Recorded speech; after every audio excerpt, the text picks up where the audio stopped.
So, unless you've been living under a rock in recent years, you've probably read about the controversy in the Linux world and open source world, and every single human being has probably been writing about something to do with Red Hat and Linux, and their opinions vary so widely on the topic. It's unbelievable.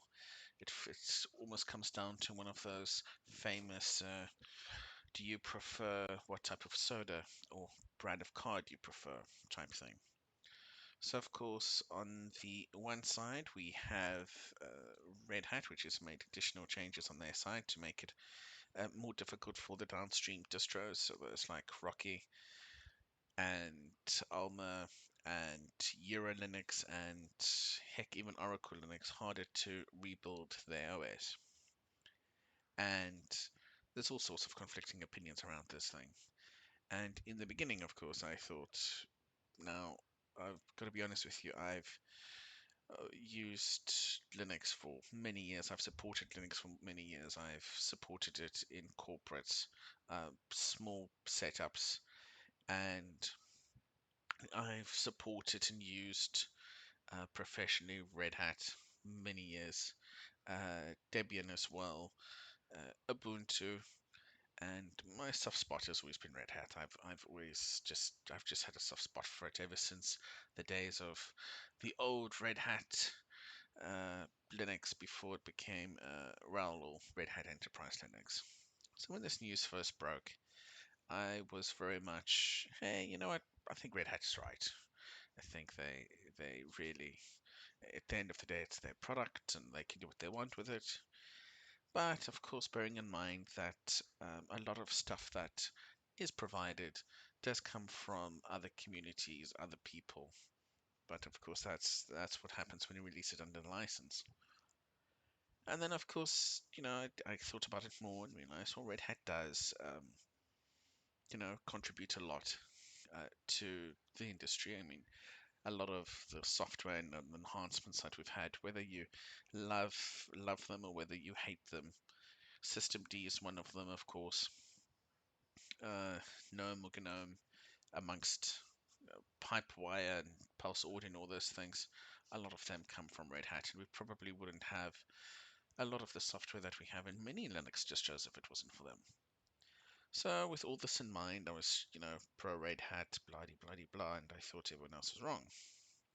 And then I thought about it and been trying a couple of things, and then I realized perhaps just because you're the biggest contributor to something doesn't necessarily always mean you're the right. So, something years ago, I used to use Centos a lot, and the original Centos, not Stream. And like a lot of people, Centos was useful because it didn't include all that licensing shenanigans. You could set up a dev box, you could set up a for small a small store um, that doesn't have much money or needs in-house support or small instances. Centos was fantastic. I studied for my Red Hat certification years ago using Centos. Because that was the option. Yeah, there was other Linux that were based on Red Hat, but CentOS was the one. Now, not everything is hunky dory with the history of CentOS. If you go back into CentOS's time, long ago, there was a time where one of the individuals part responsible for it disappeared and then came back and gave the rights back to the distro. There was times when they were really lagging behind, and there was times where they were struggling, at least more towards the end. It's a known thing if you read up about it. And of course, Red Hat came and Red Hat saved CentOS and worked really closely with CentOS. And then for many years, well, Red Hat owned CentOS. It was great. You got your RHEL and you got your CentOS on time, and life was good. Then, of course, when CentOS got pulled and turned into Stream, and because of that, we've got Rocky and Elma. And in more recent years, I haven't really worried about these so much. And if I've needed to spin up something, I would just use whatever, Alma or Rocky. But in the last recent times, I thought, you know what, let me go through these things again. So I recently I thought, well, you know what, Red Hat does give you 16 uh, licenses if you're using the developer program, and you go, you sign up on their site, you associate your license with your machine that you're using, and that's great. 16. Who You can't really complain about 16 free licenses. Um, but I did it, and I used it on a few machines, and the process to register to register on the site takes a while, but the entire process to associate your RHEL installation with the website, and then to still further go on the website to associate it that it's under the right profile, server, workstation, and it's assigned with the right product. And then, not to mention, you have to then refresh this every year. Like, I know it sounds ridiculous for a paid product, but really, it was an absolute freaking pain. And doing this one by one by one, yes, there's tools to automate it, but just the whole idea of it, I'm not going to lie, completely and utterly, I just thought was over the top. If there was a nice, easy way, like give me one command I can run that includes all the details, let me download something from the site and run it, let me do one or a small script, hell, anything, but just to cut down on the absolute pain it is to get the thing registered, and not to mention in a year's time I have to redo the whole registration thing again. Yes, you could say I'm complaining about something that's free. I am. They don't have to allow 16 free, so maybe I'm just being a bit ridiculous, but I understand where people are coming from. If I'm setting up a testing environment or something, I'm not going to do that. Like, I have better things to do with my life. Uh, and then more recently, I thought, you know what, gosh, use Stream. What? Why the heck not? Why don't we try Stream? So, of course, go through the whole thing where, the open source community projects, and it goes to Fedora, and then it goes to Centos Stream, and then Red Hat comes out there in the end. Sounds great. And I thought, hey, hey, maybe people are just being ridiculous that CentOS Stream, for example, 9 is, it's RHEL 9 somewhere, whether it's 9.1, 9.2, 9.3, 9.4, whatever. Now, apart from the fact that RHEL will be supported for 10 years and CentOS Stream will only be supported for 5 years, different discussion. But I installed CentOS Stream 9, I got it working. No, no needing to fumble with licenses or anything like that. And it worked. Until I came across that piece of software. That one piece of software that needed to know whether it was running on Enterprise 9, 9.1, 9.2. And somehow what I did, I completely and utterly broke it. Because this piece of software was not happy with Stream. Yes, Stream is 9, but some of the packages are not exactly the same. And it will never be the same because that's how CentOS Stream was designed. So, if you got software that isn't as dependent on specific the version of CentOS Stream, I think it's a great option. However, in my case, I between some piece of software that needs a specific version of CentOS and using the additional packages for Enterprise Linux, yes, that's a whole debate whether that makes it stable or not. And one of those is for an update. I managed to hose my entire CentOS stream in a record time. Really, really wasn't great about that one. So then, of course, what's the next thing? Well, if you read online, a lot of people talk about, oh, well, heck, let's use Debian. Now, Debian, fantastic, solid distro, stable. Heck, I'm sure Debian might outlive humanity. But unfortunately, there's certain bits of software that do not run on Debian, and it doesn't have that corporate backing. Now, it's not an issue that it doesn't have corporate backing. In many ways, that's probably a good thing. But when it comes to in a corporate or environment or somewhere where you need paid support, you need it from the company that makes the operating system, right? having person XYZ Incorporated is going to provide support for Debian is not the same thing as if it came from, for example, Canonical and Ubuntu. Okay, so case in point, Debian in my situation is not going to work. Ubuntu, I'm not going to use Ubuntu. I have my own reasons for that. I'll just say I like to be in control of my OS and not the other way around. So of course, one of my previous loves that I started with Linux was Susie, the green chameleon that is.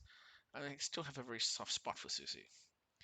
And you of course get Susie, which is what you have to pay for the corporate, and of course you get OpenSUSE or OpenSUSE, however you want to pronounce it, which of course is you know the free version, and of course that comes in Leap, which is the stable version, which is usually supported for up to 18 months for like 15.5, and then there's going to be 15.6 and all of that, and that's really great, really stable.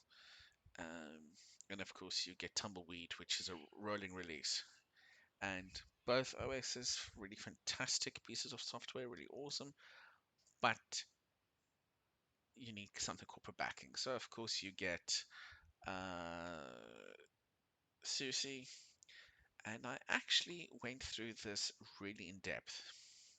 I even tried it again, and of course you get uh, the enterprise desktop, and of course you get the enterprise server. Now, pricing is not too bad. Your average price for your enterprise desktop, if you need it, is, well, let's just double check here the price, but I know it really wasn't too expensive, basically. Uh, Point being, depending on your standard or your priority support, you'll pay a couple of $100, and it's, valid for how long you buy the support for, which not bad.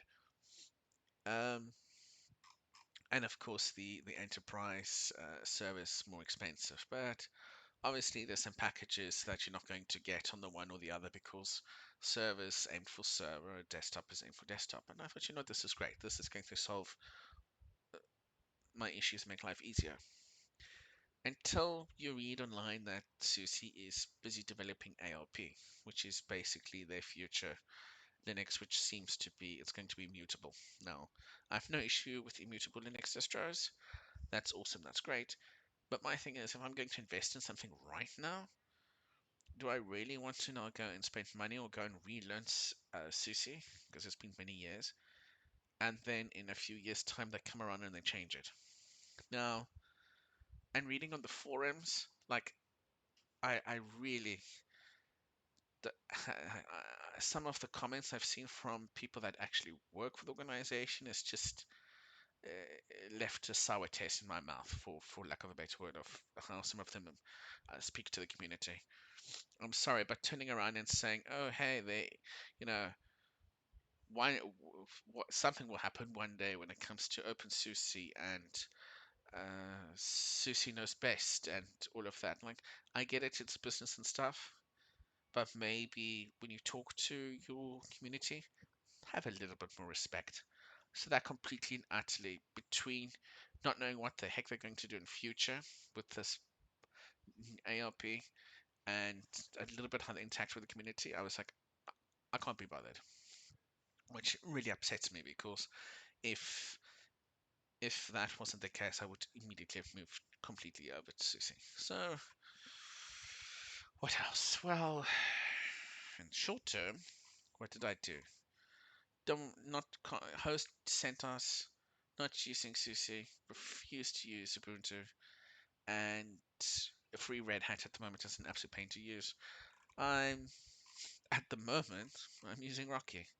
Yes, good old Rocky Linux, which of course is the downstream of Red Hat. And apparently, looking at everything recently, Rocky did release information on how they can continue to build their distro even after the um, change on Red Hat side. So you could argue that Rockies and Almas and the rest of the distros future is unknown based on Red Hat. True. Um, but there's also some license implications as well on Red Hat side. So if they really make it even more difficult, I think to make something like Rocky to be built, I think it's going to cause really issues because their workaround seems to be legit from what I've read online. But again, who knows? So right now for me, yeah, using Rocky. Why Rocky or Alma? For me, not really much of a difference between the two. Um, I've seen Alma's used at a couple of, I think it gets used at CERN, and I see Rocky, some of Rocky's being used at NASA, and I just picked Rocky. It was the time of the day, and I picked it, and you know what, Rocky, I know what I'm using. My software works. I don't have to worry about licensing. I don't have to pull my hair out trying to get a machine registered with a license and then still have to do more work with it. I hope that moving forward that at least Rocky and Armor will thrive. And yeah, I do see the use for them uh, and why it's still beneficial to have them. Is it right that some of these distros go and provide their own support that's cheaper than Red Hat? I don't know. That's a bit of a grey area. Um, yeah, that is a bit of a grey area. Although you could also argue that you can get a competing Linux distro, and they'll also provide you support for Red Hat if you really want. So, is it really all that different? I don't know. But yeah, in short, I really hope Red Hat doesn't make any more changes, and I wish Rocky and Alma and the others all the best and hope they go from strength to strength. So yeah, in short, supported Red Hat, thought they were right, and came to the realization that I don't think it's the right thing that they've done. I understand why they've done it, but I don't think it's necessarily right. And yeah, as well, thanks for watching.